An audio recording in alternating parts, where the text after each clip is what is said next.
Everyone, before we get into today's update and play the intro, we have a lot to go over, including some breaking news that was just released a little while ago that Johnny Deaton will be filing an amicus brief.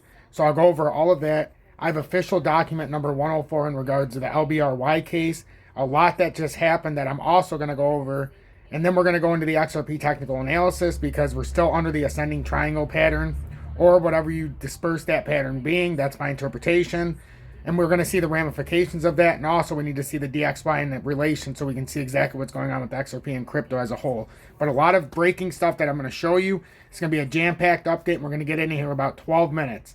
So make sure to hit that like button, as it will help me get more people in and push me through the analytics quicker as I play the intro.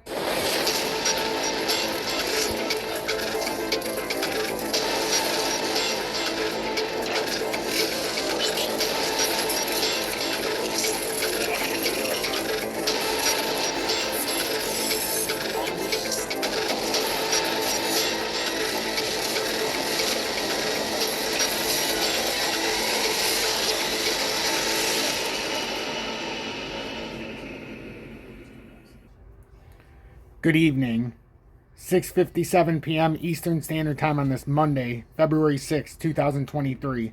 I'm XRP Future Millionaire, and I reside in the great state of Michigan. So we'll get to the big story right now, and then we'll get to the other big story with the LBRY official document 104, and you're not going to want to miss that.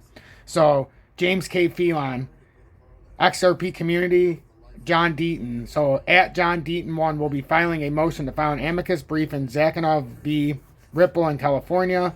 There, the plaintiffs claim that Ripple sold XRP as an unregistered security. They are asking the court to certify a class of all XRP holders who purchased and now hold XRP or who sold XRP at a loss. The proposed claim or class would include XRP holders worldwide, including the 75,890 XRP holders around the world who disagree with the plaintiffs in Zakhanov and say XRP is not a security. Also, the proposed class is not limited to direct sales by Ripple and includes all sales of XRP, including secondary sales and international sales in countries where XRP has been determined not to be a security. Johnny Deaton will argue, among other things, that the court should not certify the class because of these conflicts and because there is only a small number of XRP holders who claim XRP as an unregistered security, while so many XRP holders worldwide claim it's not. Johnny Deaton will argue that those small number of plaintiffs in Zakhanov cannot fairly represent so many who disagree with them, including XRP holders in places where XRP is not even considered a security. So that's some breaking stuff going across. Johnny Deaton will be filing an amicus brief, and that's a lot of stuff to digest. So if you need to do it, watch it twice. But we've got to get into the XRP chart. Got to look at the US dollar because we've got to get into this breaking news with the LBRY. The official document 104 that was released. So stick around for just a couple more minutes, but we got to look at the Ripple chart. It's imminent. What's happening? So as we look at XRP, as we talked about earlier in the update, it's inevitable that we were going to break down being outside of the ascending triangle pattern. That's the way I assert it. Some people will look at that and say a descending triangle. I beg to differ. I see a symmetrical. I see it developing, and it's developed into what looks like a descending triangle. But what I was judging it on was the flat support. Resistance at the 413 level, and then having that downtrending resistance that could confirm a descending triangle as well. But the ascending triangle part of the pattern is that flat support and then the uptrending resistance. Yes, it was starting to come down at the end, but it was coming up in an upward fashion that created a wider triangle. So it's up for interpretation, but either way, it was a bearish reversal call, and that's exactly what's starting to play out right now. We're down to 3917. And XRP is in a little bit of trouble here, as our technical target out of that rejection here would have been roughly the 3848 level. So we'll see exactly how far that goes. But right now, XRP is in a little bit of trouble right now. It's under some pressure. And right now, we've got the major underneath levels here. Yes, 39 cents can hold. But if we break down here and get past these levels, the next major level is the 39857 or 3857, then 382. So you can say the 386. 382, 371, 355. You can always have little numbers in between like the 364, but these are the major levels. And then if you break down even farther, we've got grand patterns that we're going to come to. The next grand pattern that we have to come to would be around the 35.3. But we've got bigger and better things to get to. We're looking to get to roughly this uptrending support here at the 333 level. That's a big level. If you break that and break down out of this wider and we'll go back a little bit farther. This is a very, very wide pattern, and it just depends where you go on. But that's a bear flag right here. That's a bear flag formation. And you got the downtrending resistance, uptrending support. But this is a prototypical bear flag. And once this pattern plays out, and then we end up breaking down, we need to break this uptrending support, and then the next big level, literally, if we break the 287, but in the grand pattern, this is the all-time pattern. So this is back to 2021. This uptrend's 2017, and the one below that's if we go to the 2013 uptrend. There's a lot in between, but if we do break down in this bear flag, the ultimate bear flag plays down, we're coming down to not just 18 cents, but we're coming down a lot lower than 18.4. So we have to pay attention to this. And right now in the immediate short term, we're not saying that it's over. We're not saying XRP is going to die yet, but what I am saying is XRP is coming down to try to gather some support here, because this still could be a weird W reversal, one could say. It could just be coming down to this point to about the 355 level approximately. That's why that is so incredibly important right now, because it could just be looking for some support. But then if it doesn't, we have to look at the areas I just talked about. Looking at the DXY as it correlates to this, and then we'll get into the LBRY breaking news so that I can release this to you so you can have a jam-packed little quick update here. So with the DXY, we're in the latch ditch move, and I talked about this a lot. We came out of here, we use this as support, so a beautifully placed downtrending resistance, and we're trying to come up here to the 104.07. If we can break above that, we can try to push a pattern reversal here and try to push past. We'll have to get above the 200-day in the daily.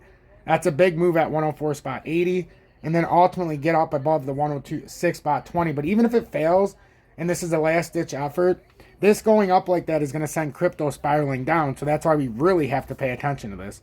So hopefully you understand what I'm saying. You understand what I'm talking about with XRP, and it helped give you a better grasp. You've got the updated news when it comes to the XRP Ripple lawsuit with the SEC.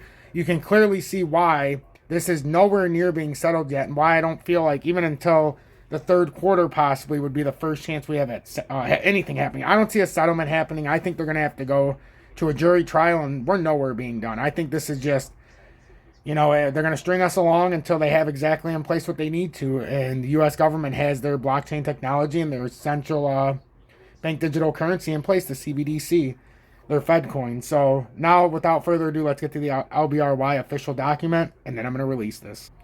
Okay, so this is official document 104 filed on February 6, 2023, and I have both pages here. So United States District Court for the District of New Hampshire, Securities and Exchange Commission, LBRY Inc. order.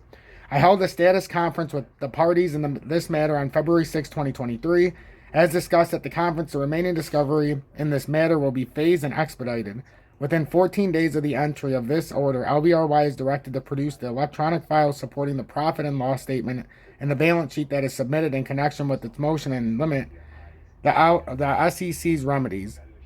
Within 14 days of the SEC's receipt of LBRY's production, the parties shall meet and confer to attempt to agree on a set of narrow, focused interrogatories and document requests that address the specific issues discussed at the status conference. LBRY will then have 30 days to respond to the SEC's written request.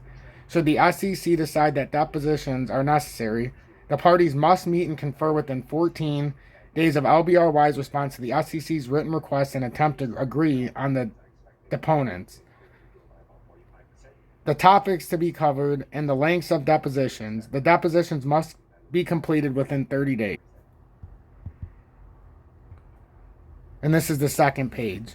30 days of the parties meet and confer efforts. If the parties cannot reach agreement in depositions, either party may request a status conference to address the matter. Within 14 days of the completion of discovery, the SEC must produce a supplemental brief addressing the issue of remedy. LBRY will have 14 days from the date of SEC's filing to file a response brief.